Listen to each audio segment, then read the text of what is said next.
Hi. That was a good hi.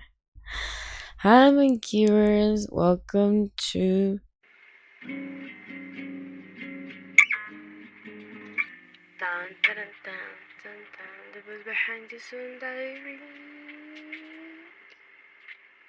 Hi, Monkyvers. Welcome to the books behind the Sun Diary, where I share some thoughts about music and more related to my life and the way that I've been seeing things and some things about life, about musician that they probably don't tell you. So yeah, let's get into and welcome again. I learned to mention to tell you that you can stream, comment, review the podcast if you're watching this, give it a like, subscribe, share with your friends, family, and even more.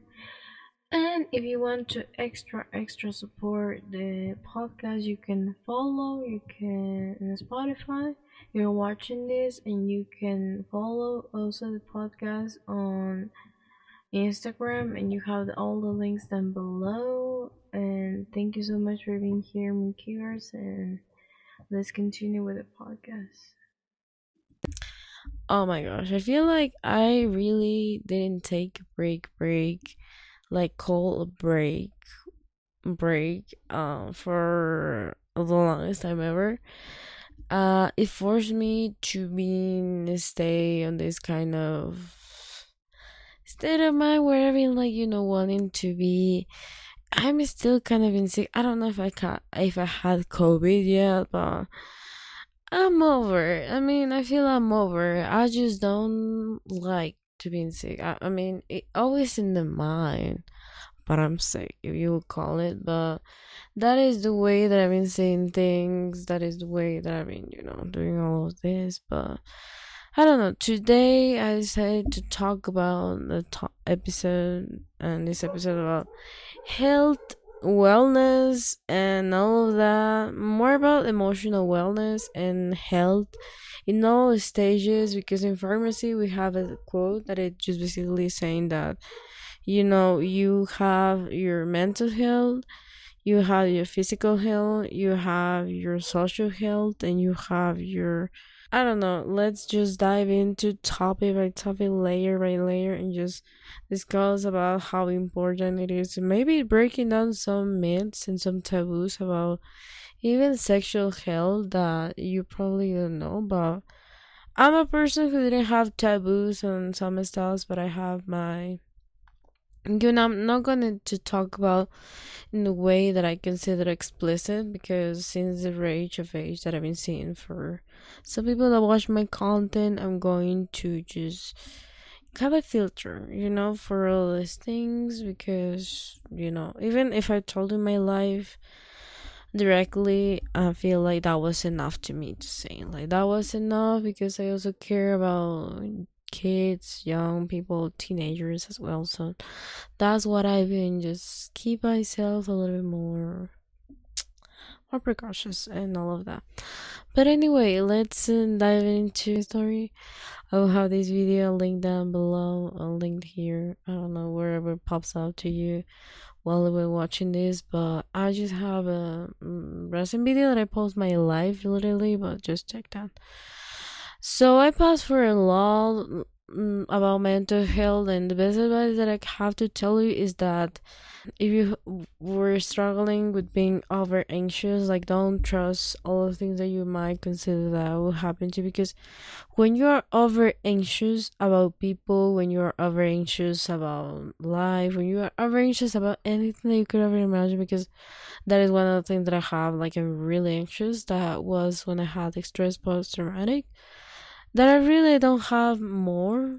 Like, let's be for real, but just don't trust the things that you could have, thoughts that you can might have, because it will be more dramatic than it actually is. You know what I mean? Because sometimes you could like have um thoughts, like, for example, to me, that I always have these thoughts about, like, someone that I love or care about will die. So it will not happen. Like, they're an adult, there are a person who is living their life, there are a person who have a mind, who have a brain, and they will not die. And if you have this thought about like, you will die, you will no, like there is so many things that involve that you could die. Even that I study pharmacy, that bring me so much peace, and it really it's like, be for real, like you are just bleeding, you can heal after a week or two in different type of levels. So with health, so you stages and levels, and I've been learning a lot. But just with that, like mental health, and one of the best advices that I received from my teacher that we studied like pills and things like that, it's not that it's because they're addictive. It's because sometimes they have pills and the stuff that they could help you to go through some moments, but are temporary. They will disappear someday. They will disappear all the pills that you were maybe taking, and they will slowly, slowly drift like a feather. They will slowly, slowly drift. But there is some type of medication that is legal that it could be more addictive. And there is some type of medication that you take when you have depression that it could cause you when you quit one day to another. Because it happened to me that I wanted to quit one day to another, and I had this experience where I've been wanting to be with God, let's say, be with, in that. You shouldn't have fear to that. Like, you shouldn't have that.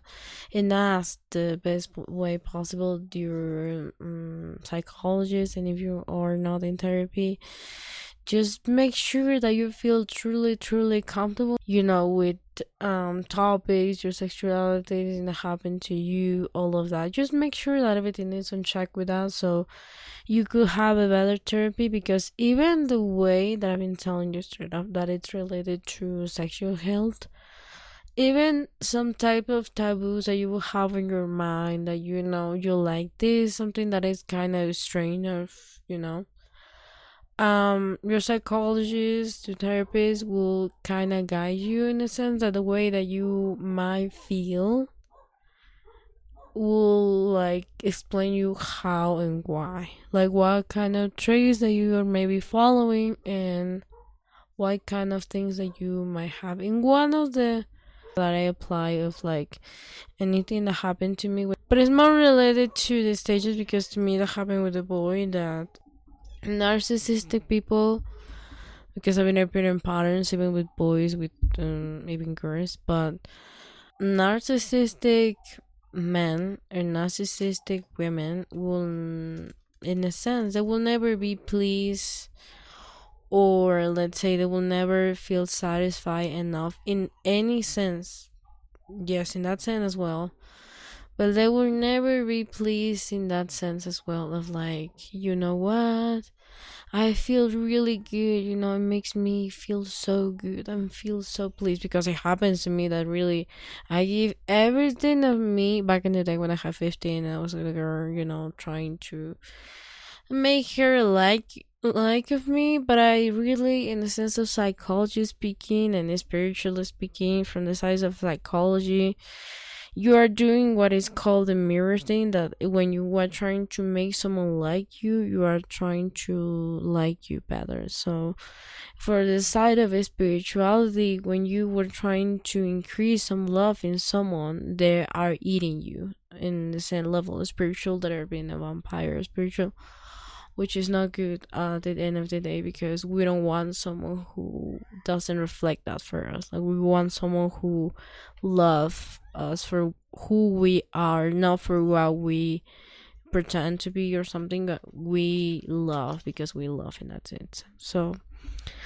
from that, I'm telling you straight up that, sorry, the cat that I rescue, but from that side you can have a better understanding of like what it's like about mental health. And even from some illness that you have, it harm you, because I have also a quote from pantheism that is called, if your conatus is being stopped, like it's your energy, like your highest level, like your happiness basically, that is called your conatus, is being stopped by something that makes you feel bad, that's when you know that you can move on, like you can like go, because it is not making you feel safe enough to open up, to have things, to even just to give them a simple hi.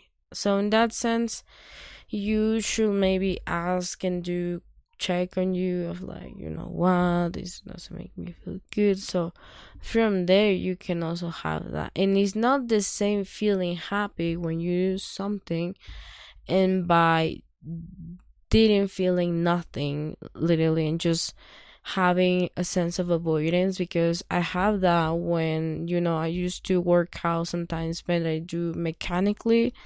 That when you work mechanically, it's just your body just wanting to work out really hard, in the sense of like you can even breathe, and you are not fully enjoying that moment, that you are not present, that you are just doing because you think that you need to do. And it's not good. Even with like things that you might want to do, it produces you, it causes you happiness, and if it's not stopping you from feeling happy or it's increasing more your happiness, you can do it, like you should do it even more. But if it makes you feel like sad or mad, no, that is not the right way, and not the same crying of happiness, and it's not the same crying of sadness.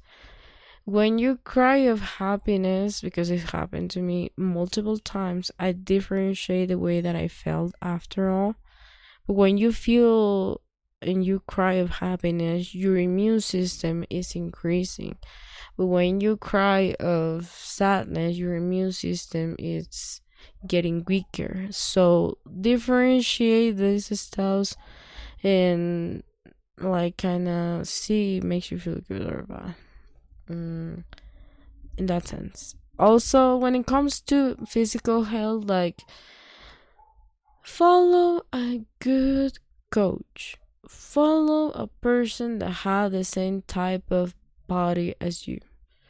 Don't follow someone who have a BBL, who go to whatever, because the way that I will tell you how to notice if you see a girl that have a BBL or not. Shout out to all the people that work out. Oh my goodness. But look their legs. Look the tricep, the back close to, the leg that is connecting to the booty. And look if that side is like a circle, and if you have like a B, and it's not like a separation of like booty, and then that is when you know that someone have the body naturally. As well, boobs, like when they don't have like that, it's like how you notice if a girl have a surgery or not. That's a little tip that I can tell it works. Don't tell me how I prove that. But it works. Maybe one day I will tell you, maybe. But yeah, that's how you notice, because I mean it always come to knowing yourself really good, knowing your body, knowing your boundaries, knowing your things, and know your limits, so then you can surpass your limits. Because there is sometimes that when we want to change the way that we think, basically that we fear our ego that is telling us to, oh my gosh, you can, and we don't want no, that it's impossible to achieve something. So this exercise that I've been doing is just basically tell your ego, I fear you. Like I fear you, and whenever time that you will want to be another person, want it or not, you need to kill the another person you were before. And not in the sense that you will literally kill yourself, but just in the way that it could be figurative. Just put a picture of you, old you, that you maybe took from, I don't know, yesterday, couple weeks, couple months, couple years ago, and just tell yourself, this is the version that I don't want to be. It was good, whatever, but just do something, and you want to, be another person, be a new, better you, not the worst you, of course, but in a way that it will make you feel good. And just that. So when you are telling yourself that your ego, that you fear your ego, you are telling straight up that your ego is not you. Like, it's just the thoughts that you have, and you kind of allow your body and your thoughts to be separate, so then you can have like more stuff. Because I've been just doing some exercises of like, I fear your ego. Like, I fear some stuff that will not consider fearable. They're not considered a fear, let's say. And I tell my ego, like, I fear you. I fear you a lot because of this, because of this, because of this. I fear these things about. I fear this person. I fear this love. I fear these things because of this, because of this, because of this. And I literally tell my ego straight up. Maybe you can tell me your mind, but I just tell by speaking out loud. So since that, my mind has been like, calm down. we got this. So yeah. um Also, monogamy, and let me break down to you, and let me get this straight up. Monogamy is not always in relationships, because it also comes with work. And I feel like that is this contradictory thoughts that I have on my mind, because I see some people that promote hookups that are just basically non-monogamous and polyamorous relationships on TikTok. But they have this mindset of like, polyamorous, blah blah blah. But they, in terms of work, in terms of doing stuff, in terms of like making things, in terms of like doing something about like working, in terms of like their content and the way they produce and making, and that they just show up in the social media, it's so monogamous that you will even fall out. Like, you will be like, oh my gosh, is everything similar? Is everything good? They everything have everything clear? And it's just monogamous. When it comes to their personal life, when it comes to relationships, they're very polyamorous. So don't just think that they have like, or just this thing about polyamorous things, because they could maybe apply monogamy to just work, take care, self-care, and other areas that you might not consider polyamorous. Because in a sense that I've been telling you straight up, again, I'm not monogamous with work. I'm not monogamous to buying stuff. Like, I'm not, I like this place, blah blah blah. I test the waters with every place that I can possibly find when I want to buy something, when I want to visit some places. And of course, I have my routines, but I've been learning to switch it up between the things that I do in terms of like work, and I've been more in that sense, more polyamorous. However, emotionally, I'm very monogamous. Like, I stick with one person. I like them, fits me really well, in the sense of like, I like all the qualities that they have, all of that. I know them really well. That's it. I like them. That's it. Just don't touch. Don't touch. I did my research and did my things, but don't touch. That's it. So, from that sense, for someone that wants to become more monogamous with work, because that works with social media, I guess. Maybe my guess. Who knows? But with like monogamous relationships, it works as well, because you could prevent so many things. You could have so many things, and you always come with creativity. Like, you don't need to be with another person. You can have creativity. Just think about it. If someone do cosplays, you can ask for anything that you want. Anything, any character, anything. Leave your imagination be. Or maybe if you like to write the stuffs like I do, you can write from everything that you do, everything that you love, everything that you like, everything that you maybe want to do or something. For someone that wants to, switch it up between being polyamorous, in terms of like relationships, and you might be maybe monogamous when it comes to your stylist and the place that you go to study, the place that you go, to buy stuff. So translate that feeling to that, so then you can be monogamous. But when you were trying to be more monogamous, like is my case, of like terms with work, because sometimes I feel like, oh my gosh, people will be bored of my content. Like, really, people will be bored of my content. But I'm like, no, I actually am the one who is bored. Like, let's try new things, let's try new flavors, let's try new techniques, let's try new songs, let's try new rituals to like make that more enjoyable but not too boring, because as a Gemini, as a person who really gets really bored easily, I need to get my mind stimulated all the time, my mind, my brain.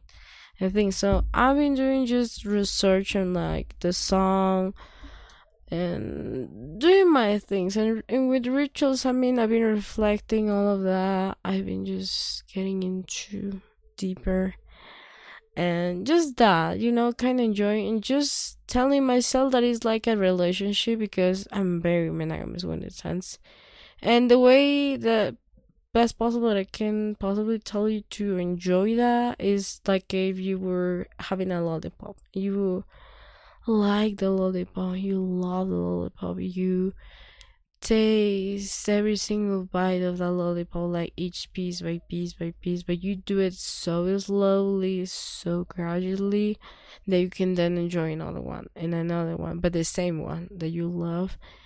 And you do it in that way, because when you do all of the things, you will not enjoy. So that's the way that was possible that I can tell you to kind of translate these feelings to it, kind of be more in tune with you. And always do check physical, mentally, and don't please may have all the fault to just one medical place, because it's 11%. Let's be for real. According to Canadian book that I've been reading of this article, shows up that it's just 11%. That Hi, it's me, sorry. Hi, editing this podcast. So I want to tell you thank you so much for watching this episode. I really, really appreciate it. Thanks all of you for having a lot of patience. I promise I will have a gift to you until you stick to this week. Till this Sunday, I have a surprise to you, and it's free. By the way, it's free. It's a surprise that I have to you. So I hope that you will enjoy, learn, and it's better when you learn from someone that had these experiences that were more rough than you might think, so you can learn instead of testing the waters for yourself, because it could be harmful. And just that, let me know you taking the baby step to not be afraid to go to a therapist. Let me know you were more open up with your therapist about some taboos that you had, and just that. Thank you so much for being here and watching this episode. Thank you so much. Bye. Take care. Thank you.